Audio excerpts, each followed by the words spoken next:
बिस्मिल्लाहिर्रहमानिर्रहीम। आप देख रहे हैं मेरा यूट्यूब चैनल और फेसबुक पे लीगल ईगल्स। बात करेंगे कमसन मगविया और सरकार बनाम ज़हीर और उसके ख़ानदान के मुतल्लिक जो मुकदमा चल रहा है कराची के अंदर। और कराची के अंदर ये मुकदमा इस वक्त चलान के लिए इसके चलान की समाअत चल रही है। चलान के अंदर जो प्रोसीजर होता है उसके लिए इसकी पेशियाँ चल रही हैं। आज से एक रोज़ कबल 15 अक्टूबर को इसके अंदर एक समाअत थी जिसमें चारों मुल्ज़मान को हाज़िरी के लिए पाबंद बनाया गया था और उसके साथ साथ 6 मुल्ज़मान जिसके अंदर सर फहरिस्त 2 मरकज़ी मुल्ज़मान जो ज़हीर और शबीर हैं उनकी वालदा को उसके अंदर उनके नॉन अवेलेबल वारंट्स जो नाकाबिल ज़मानत गिरफ्तारी के जो वारंट्स होते हैं वो इशू किए गए थे अदालत की तरफ से। और सिंध पुलिस को ये अहकामात जारी किए गए थे कि आप किसी भी तरह से इन मुल्ज़मान को गिरफ्तार करके जो 6 मफरूर मुल्ज़मान हैं जिसके अंदर नूर बीबी और इनके पुराने वकील साहब और उन वकील साहब के आगे जो दोस्त वकला हैं उनके नाम थे, उन लोगों को पंजाब और KPK से गिरफ्तार करके हमारे सामने पेश किया जाए। जिसके बाद सिंध पुलिस ने जो है वो कभी सैलाब की वजह से, कभी रिकॉर्ड ना होने की वजह से, कभी ट्रांसपोर्टेशन का खर्चा ना होने की वजह से और कभी अपनी मसरूफियत जो है वो ज़हीर और शबीर के प्रोटोकॉल में होने की वजह से इस जो नॉन अवेलेबल वारंट्स हैं उनकी तकमील नहीं की, इसके ऊपर अमल दरामद नहीं किया। आज से रोज़ कबल जब 15 अक्टूबर को इस मामले की समाअत थी तो एक बहुत बड़ी डेवलपमेंट सामने आई है। आज से कबल हमेशा आप लोगों का यह सवाल है, जब से ज़हीर और शबीर को ज़मानत मिली थी जज इलियास मेमन साहब की अदालत में 14 सितंबर को उनके लिए फैसला सुनाया गया था कि इनको रिहा कर दिया जाए ज़मानत के ऊपर। और उसके बाद तकरीबन 15 दिन के दौरानिए के बाद उनको ज़मानत के ऊपर रिहा कर दिया गया सिंध की जो जेल थी जहाँ पे उनको रखा गया था वहाँ से। उसके बाद आज तक आप लोगों की तरफ से एक सवाल उठ रहा था या लोगों की एक ख्वाहिश थी कि मुल्ज़मान की ज़मानतों को चैलेंज किया जाना चाहिए, लेकिन चूंकि मुनासिब वक्त का और मुनासिब ग्राउंड्स का इंतजार करते हुए मुद्दई मुकदमा की तरफ से इंतजार किया गया उस वक्त का। लेकिन आज से एक रोज़ कबल जिस दिन ये चलान की समाअत थी और नॉन अवेलेबल वारंट्स की तकमील नहीं हुई, उसके ऊपर अमल दरामद नहीं किया गया, तो जो प्रोसीडिंग्स हुई हैं वो पहले मैं आपको लोगों को बता देता हूँ कि उसके अंदर मुल्ज़मान जो चारों है ज़हीर, शबीर, निकाह खान, गुलाम मुस्तफ़ा और जो असगर अली गवाह है जो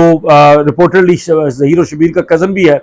उन लोगों की पेशी हुई। उन लोगों ने अपनी हाज़िरी लगवाई और ये लोग किसी पुलिस के प्रोटोकॉल के साथ साथ कोई एक और शख्सियत भी थी जो इनको लेकर आई और वो शख्सियत जो है वो रिपोर्टरली जो मेरी इतलात हैं वो अदालत के अंदर भी इनके साथ रही। उस शख्सियत के बारे में हम मजीद जो है वो देख रहे हैं, वो आपके सामने रखेंगे आने वाले दिनों में, वो भी आपको बताएंगे कि वो कौन सी शख्सियत थी और उनका क्या ताल्लुक था, वो क्यों इस मामले में मुसलसल जो ज़हीर और शबीर हैं इनको एस्कॉर्ट करते हैं। उसके लिए इन लोगों की चारों की पेशी हुई, इन लोगों ने अपनी हाज़िरी दी। जो 6 मुल्ज़मान थे, नूर बीबी और जो वगैरह वगैरह जो वकील साहबान हैं और जो KPK के लोग हैं, इन लोगों के जो वारंट्स हैं इनके ऊपर जब कोई रिपोर्ट पुलिस की तरफ से नहीं आई और उन्होंने कहा कि जी हम राब्ता कर रहे हैं, हम इजाज़त ले रहे हैं, हम प्रोसीजर पूरा कर रहे हैं, चूंकि असल जज साहब अवेलेबल नहीं थे, इलियास मेमन साहब और जो ड्यूटी जज थे उनके सामने जब ये केस पेश किया गया तो उसके अंदर कोई खातिर खा पेशरफ्त नहीं हुई, बल्कि जज साहब ने इनको दोबारा वक्त दे दिया और 29 अक्टूबर की तारीख दी गई कि आज से मजीद 14 दिन के बाद जो है वो आप दोबारा पेश हों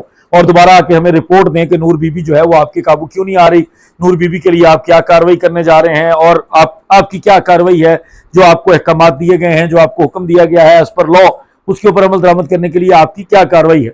ये अहकामात लेने के साथ साथ जब ये तमाम मामला खत्म हो गए तो उसके बाद मुद्दई मुकदमा की तरफ से एक नई दरखास्त दायर की गई है। वो दरखास्त दायर की गई है ज़ाब्ता फौजदारी के सेक्शन 497 सब सेक्शन 5 के तहत ज़हीर और शबीर की ज़मानतों को मुस्तरद करवाने के लिए, कैंसिल करवाने के लिए, ख़त्म करवाने के लिए मेहदी अली काज़मी की तरफ से बाज़ाब्ता तौर पर रुजू कर लिया गया है ट्रायल कोर्ट के अंदर। प्रोसीजर ये होता है कि जब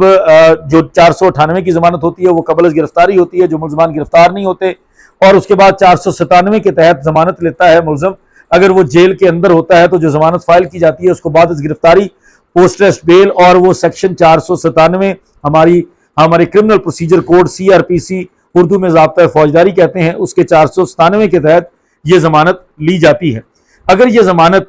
जो मुद्दई है वो ये समझे, सरकार ये समझे, रियासत ये समझे कि वो ज़मानत गलत दी गई है, उस ज़मानत के अंदर जिस मुल्ज़िम को ज़मानत दी गई है उसके खिलाफ उनके पास खातिर खा किस्म का मवाद मौजूद होता है कि वो मुल्ज़िम जो है उसको ज़मानत दिया जाना, उसका सोसाइटी के अंदर आज़ाद घूमना फिरना, वो सोसाइटी के लिए, इस प्रोसीडिंग के लिए, इस मुकदमे के लिए, मुद्दई के लिए और इन तमाम हालात के लिए ख़तरनाक साबित हो सकता है और वो गलत दी गई है। ऐसे मुल्ज़िम को आज़ाद नहीं फिरना चाहिए, चूँकि इसी अदालत के अंदर से रिमार्क्स आए थे جب نکاح خان اور گواہ کی ضمانت تقریباً 2.5 ماہ کے بعد خارج کی گئی تھی، 2.5 ماہ کے ضمانت عرصہ جیل کے اندر رہنے کے بعد نکاح خان اور گواہ کی ضمانت خارج کرتے ہوئے جج الیاس میمن صاحب نے بڑے تاریخی الفاظ لکھے تھے۔ انہوں نے کہا تھا کہ کم عمری کی شادی جو ہے کسی کی کروانا، کسی بچی کی، وہ نہ صرف کسی ایک بندے کے خلاف کرائم ہے بلکہ پوری سوسائٹی کے اگینسٹ کرائم ہے۔ اس لیے میں یہ سمجھتا ہوں کہ نکاح خان اور گواہ جو ہے یہ جیل کے اندر رہنے چاہیے، ان کو ضمانت نہیں ملنی چاہیے۔ اور اسی عدالت کی طرف سے جب 14-15 دن کے بعد مرکزی ملزمان کو، جن کے اوپر اغوا، جن کے اوپر لسٹ پرپس کے لیے اغوا، انسانی سمگلنگ، کم عمری کی شادی اور بے شمار قسم کے اوفینسز تھے، تو ان کو 14-15 دن کے بعد ہی انہی جج صاحب نے رہا کر دیا تھا۔ اس سے قبل ان کا موقف اور تھا، یا ان کا لیگل مائنڈ تھا وہ کچھ اور کہتا تھا، جوڈیشل مائنڈ جو ان کا تھا، ان کی جو جوڈیشل وزڈم تھی وہ ان کے مقدمے میں آ کے تبدیل ہو گئی تھی۔ لیکن اب مہدی علی کاظمی کی طرف سے ایک درخواست دائر کر دی گئی ہے، اور وہ درخواست دائر کی گئی ہے کہ جناب ظہیر اور شبیر جو ہیں وہ اس سوسائٹی کے لیے خطرہ ہیں، ظہیر اور شبیر جو ہیں وہ اس مقدمے کو انفلوئنس کر سکتے ہیں اگر یہ لوگ جیل سے باہر رہیں گے۔ اس مقدمے کی پروسیڈنگز کو پورا ہونا تک، جب تک یہ ٹرائل مکمل نہیں ہو جاتا، جب تک سزا جزا کا معاملہ نہیں پورا ہو جاتا، تب تک ان دونوں ملزمان کو جیل کے اندر رکھا جائے، اور اس کے لیے ایک باضابطہ طور پر طریقہ کار اپنایا گیا کینسلیشن آف بیل کے لیے۔ یہ کینسلیشن آف بیل پہلے ایکسپیکٹ کیا جا رہا تھا کہ یہ سندھ ہائی کورٹ کے اندر فائل کی جائے گی، لیکن چونکہ یہ سکوپ ہوتا ہے، یہ آپشن اویلیبل ہوتی ہے مدعی کے پاس کہ وہ چاہے تو اسی متعلقہ عدالت کے اندر دائر کر سکتا ہے، اور چاہے تو اس سے اوپر والی عدالت کے اندر بھی اس کینسلیشن آف بیل کے لیے اپروچ کر سکتا ہے، اس آرڈر کو چیلنج کر سکتا ہے۔ جو ضمانت دینے والا آرڈر ہے کسی جج صاحب کا، اس سے اوپر والی عدالت میں اس آرڈر کو چیلنج کیا جا سکتا ہے۔ لیکن آج سے ایک روز قبل مدعی مقدمہ کی طرف سے باضابطہ طور پر ظہیر اور شبیر کی ضمانتوں کو چیلنج کر دیا گیا ہے، اور اس کے اندر بھی 29 اکتوبر کے لیے نوٹسز جاری کر دیے گئے ہیں۔ 29 اکتوبر کو اس معاملے کے اوپر بحث ہوگی، اور اگر 29 اکتوبر کو جج الیاس میمن صاحب اویلیبل ہوتے ہیں، جج الیاس میمن صاحب